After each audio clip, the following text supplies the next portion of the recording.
Last time in our museum saga, we landed the first module and already added our first adapter. Today we're gonna finish it. Hello everybody and welcome!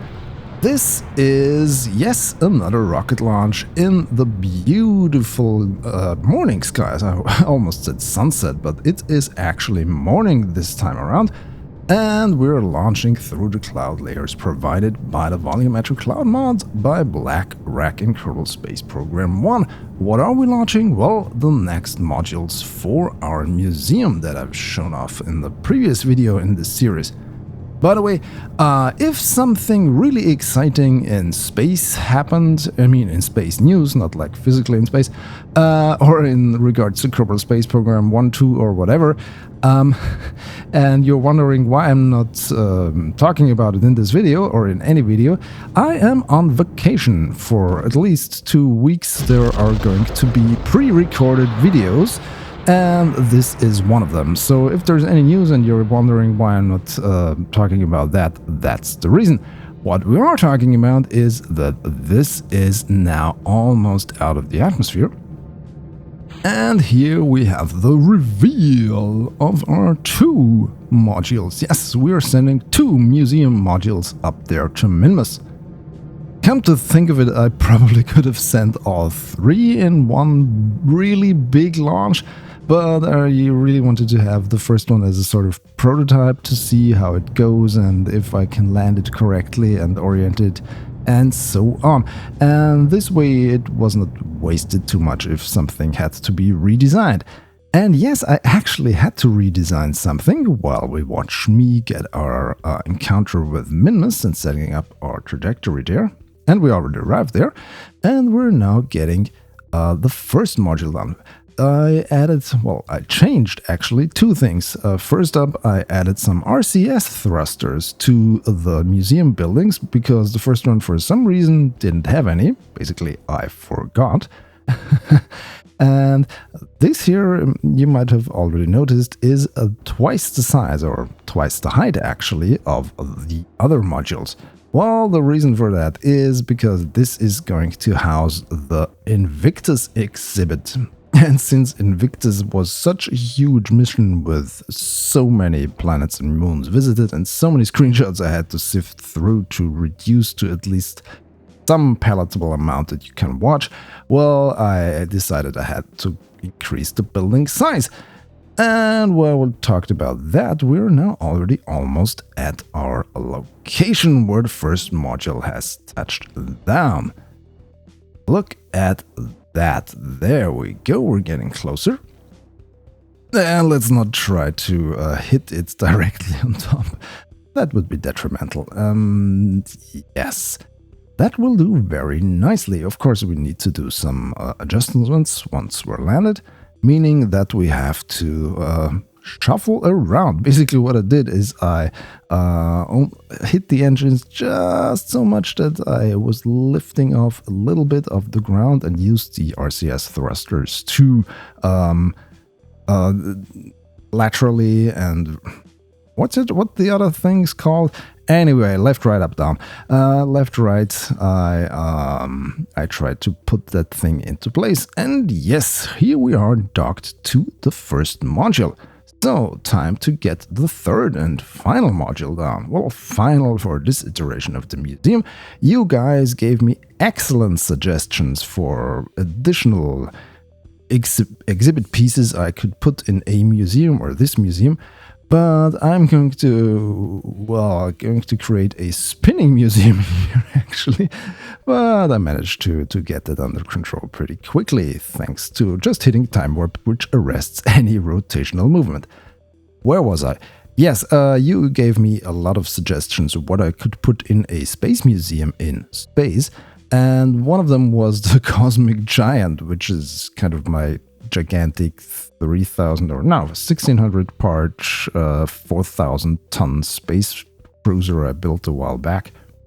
But the problem is with the museum pieces already and the craft that are going to put here in sort of the rocket garden outside of it, it's going to be harsh on part count already. So yeah, I'm going to limit myself to 3 vehicles for this iteration of the museum. And what you saw here, these really bright effects, well, that's actually a graphics glitch. And I didn't find out how to solve that until, well, in the next episode or even the episode after that. Sorry about that. Basically, the reason is Unity, the game engine that Kerbal Space Program relies on, is very bad when it comes to lighting, or very bad, not as good as others, for instance. And yeah, you can see that because light shines through supposedly solid objects, and also once the light counts, the light sources exceed a certain amount, the graphics engine is kind of nope.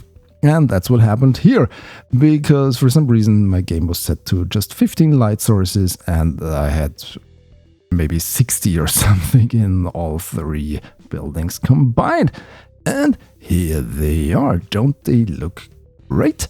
Well, we're going to take a peek inside a little bit later, but first we have to move our caretakers over here, because I noticed something I really didn't like. And you're going to see it right about now after we get out of the vehicle. Well, you can see it already. If you look at the Invictus building, the doors flipped or translated themselves down. That's unfortunate because it now changes the orientation of the entire combined building, because it pushes everything up and it's off the ground now. You can't walk in as easily as you would, and I'm afraid some other weird things are going to happen if this persists. So thankfully we have an engineer on location, and we can use the construction mode to remedy that. Or so I thought. Foreshadowing. Anyway, while we're going to do that, I have to talk about the ground anchor that I set in the previous episode, where I said, hey, in Kerbal Space Program, things tend to not stay where you put them. Oh well, even if you use a ground anchor, apparently things don't stay as you want them to stay. And again, we have that graphic because I used too many lights in this sequence here. By the way, more lights.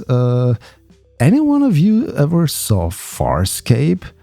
That sci-fi series where they're on board of that living ship? There's one really weird, funny episode where some guy's aboard that really wants to have more light all the time. And he's crying, more light, I need more light. Yeah, anyway. If you've seen it, you know what I mean. And it was a really fun episode, really great comedy.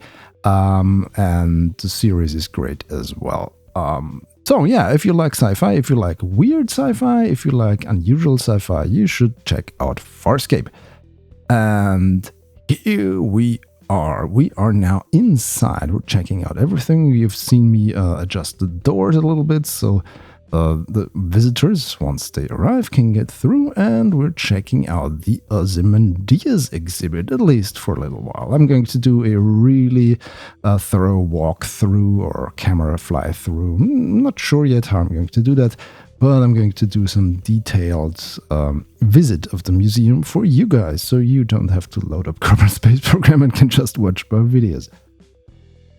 Anyway, we're watching a little bit, we're looking at, rather, some photos from the mission that took the Ozymandias to the outer planets. It was my, well, first, no, not really my first, it was my second rather big series about a larger spacecraft, the first, of course, being the journey to Jool. And here, of course, the big one, Invictus.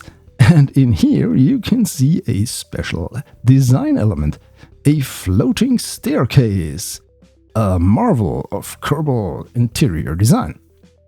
And yes, Kerbal's not really suited for going upstairs, unfortunately. They're great at climbing ladders, they're great at flying around with their jetpacks, but they're really bad at doing some tiny hop upwards. Yeah, so I don't know why they can't climb stairs. Maybe somebody can explain that to me. In regards to Kerbal lore, not in regards to the technical limitations why that is, because, yeah, I can't imagine why that is. But, yeah, we're going to try to climb out here. And, yeah, Kerbal Ragdoll is gonna ragdoll. Again! Yeah, well, fortunately nothing was destroyed, as would be usually the case when I say again, but we managed to do the climb again, and in the end I just climbed that limiter here. And yes, everything looks to be in order for upcoming visitors, but before the visitors can come, of course, we have to finish the rocket garden outside, and that means that all the 3 ships depicted in this museum will have to take their places right there outside, and that's what we're going to do next time. If you enjoyed this video, please subscribe to my channel for more and follow me on my social thingies. The links are in the description. Thanks for watching. Goodbye.